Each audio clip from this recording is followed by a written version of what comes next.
troisième, les fonctions affines. Donc on va d'abord faire un petit résumé de la leçon, très bref, de ce qu'on a vu dernièrement, notamment déterminé par le calcul des fonctions affines. Donc là, je commenterai en fait la méthode qui est fournie dans le document d'activité. Je dirai aussi un mot sur l'exercice résolu de 4, page 139 de la leçon, qui est aussi une manière de calculer en fait les différents coefficients. Donc retour sur la leçon. C'est le grand B déterminé par le calcul. Donc on a vu qu'il y avait ces formules-là qui étaient très importantes. Donc avant de revoir cela, on va remonter ici.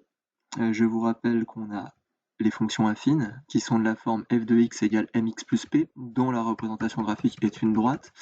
Et donc pour la détermination, ou même on cherchera le coefficient m, coefficient directeur, c'est l'orientation de la droite. Et puis P, l'ordonnée à l'origine, c'est la position de la droite sur l'axe des ordonnées. Vous voyez là, c'est 0, là c'est P, là aussi. Le coefficient directeur, s'il est positif, la droite, elle monte de gauche à droite. Et si le coefficient directeur est négatif, la droite, elle descend de la gauche vers la droite. On a deux cas particuliers, la fonction linéaire, qui représente une situation de proportionnalité, où on a une droite qui passe par l'origine du repère, et où on a une fonction qui est de la forme f de x égale mx. Donc on a seulement à chercher le coefficient directeur, p étant nul, étant donné que la droite passe par l'origine du repère. Et enfin, deuxième cas particulier, la fonction constante, qui est une droite parallèle, qui est représentée par une droite parallèle à l'axe des abscisses. Et donc on a le coefficient directeur qui est nul, et on a seulement besoin de trouver p, comme ici. Les trois exemples qu'on a dans notre activité de découverte. Donc avec la fonction A qui représente l'entreprise avec un tarif proportionnel, donc on a une fonction linéaire de la forme f de x égale mx. Grand B, l'entreprise Grand B, forfait fixe de 800 €, puis 10 € par mètre cube déménagé. Donc on a une fonction affine de la forme mx plus p, 10 pour M et 800 pour P. Et enfin, l'entreprise avec un tarif unique, quel que soit le volume transporté, donc la fonction C, qui est de la forme f de x égale M, fonction constante. Donc voici les trois représentations graphiques. Représentation graphique de la fonction affine, donc qui coupe l'axe des ordonnées au point de coordonnées 0 et 800. 800 étant P, l'ordonnée à l'origine. Représentation graphique de la fonction A, qui est une fonction linéaire, donc une droite qui passe par l'origine du repère, et la fonction C, qui est représentée par une droite qui est parallèle à l'axe des abscisses, donc fonction constante. Regardons maintenant la méthode qui nous est proposée, exercice 4, page 139 du manuel. Pas la peine de prendre le manuel. Donc on vous dit G est une fonction affine, c'est important. Si elle est affine, c'est que sa représentation graphique est donc une droite. Et surtout, son expression est du type mx plus p. Donc on va chercher m, on va chercher p. On vous donne deux informations. Une image d'abord, première image, l'image de moins 1, donc g de moins 1 égale 9. Et deuxième information, une deuxième image, l'image de 2 par g, et g de 2 égale 0. Et on vous demande donc de déterminer g de x. Donc qu'est-ce qu'on doit dire?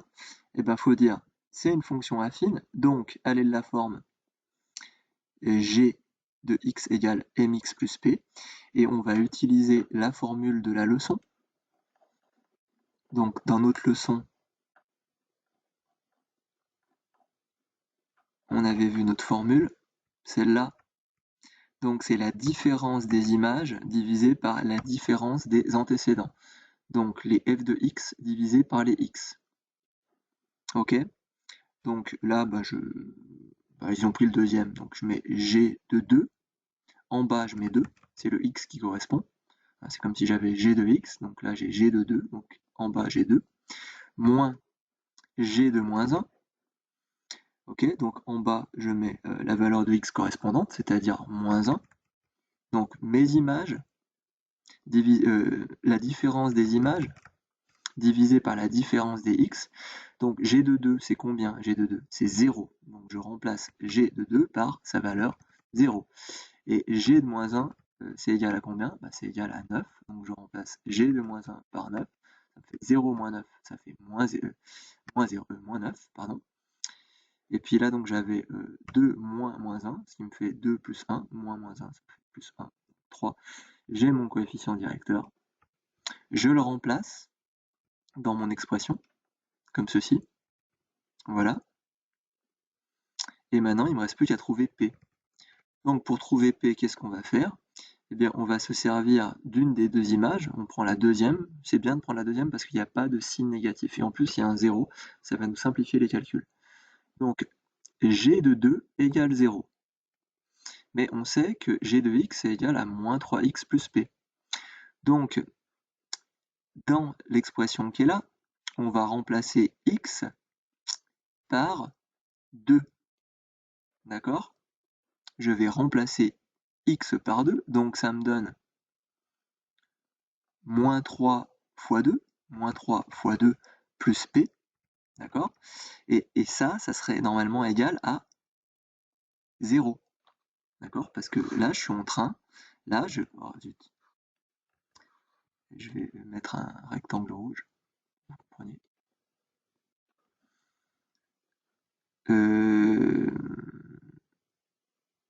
Donc là, ça, je suis en train de calculer g de 2, d'accord? J'ai remplacé x par 2. Donc j'ai ça, c'est pareil que ça, ok? Et donc ça, c'est égal à 0. Donc là, je mets 0. Et j'obtiens une équation du premier degré à une inconnue. Et l'inconnue, c'est P. Ordonnée à l'origine que je cherche. Donc 6 plus P égale 0. Donc P égale 0 moins 6 ou plus 6. Ce qui me donne donc au final l'expression g de x égale moins 3x plus 6. Voilà pour l'exercice résolu. On peut jeter un coup d'œil à la fiche qui est donnée en activité, dont on fera les exercices après. Donc vous avez un exercice résolu, on vous dit soit la fonction affine, ça tombe bien, elle est affine, très bien. On vous donne deux images, f de 3 égale moins 5 et f de moins 6 égale 10. Et on pose, donc on aurait pu aussi dire elle est affine, donc f de x égale à x plus b, mais là on vous mâche un petit peu le travail. On vous demande dans un premier temps de calculer a. Donc on va se servir de la formule de la leçon, celle-ci, avec les images. Et donc on va remplacer, on va prendre, eux ils prennent toujours la deuxième image moins la première. Donc g de moins 6 moins g de 3. Si j'ai g de moins 6 moins, f de moins 6 moins f de 3, en bas je dois avoir 6 moins 3. Vous voyez, là j'ai moins 6, là j'ai moins 6, et là j'ai 3, donc là j'ai 3. On peut déjà calculer le dénominateur, 6 moins 3 moins 9. On va remplacer maintenant f de moins 6 par 10, voilà, et f de 3 par moins 5. Attention, c'est moins f de 3, donc ça me fait moins 5. Moins 5, ça fait 5, donc 10 plus 5, 15. Ce qui nous donne donc 15 divisé par moins 9. Avec la calculatrice, on obtient une fraction irréductible. Surtout pas, surtout. Ne me donnez pas de valeur approchée, là, c'est vraiment interdit. Donc j'obtiens moins 5 tiers. Donc A égale moins 5 tiers. Maintenant, on va chercher à calculer B, c'est-à-dire M pour nous, l'ordonnée à l'origine. On se sert d'une des images, par exemple la première, f de 3 égale moins 5. Donc, dans l'expression f de 3 égale, donc eux ils mettent ax plus b au lieu de mettre mx plus p, mais c'est pareil. Donc là on a notre coefficient directeur, on va remplacer a par le coefficient directeur. Ok, qu'est-ce qu'il me fait? Donc on obtient ça, moins 5 tiers fois x,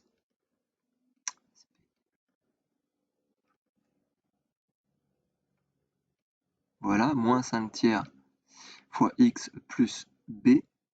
Et si là, en fait, je remplace f par 3, d'accord? J'obtiens donc f de 3 égale moins 5 tiers de fois 3,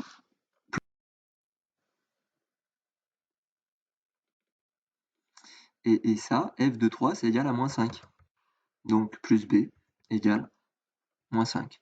Et donc si j'enlève f de 3, je me retrouve bien avec moins 5 tiers fois 3 plus b égale moins 5. Moins 5 tiers fois 3, ben, ça fait moins 5. Donc j'obtiens moins 5 plus b égale moins 5. Donc b égale moins 5 plus b égale 0. Voilà, on remplace.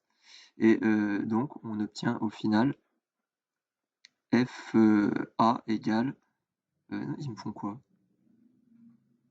Oui, alors f de x, ça donne ça. Et d'ailleurs, on pourrait faire la remarque qu'on a bien affaire à une fonction linéaire, car b est nul. B, c'est P pour nous. Voilà.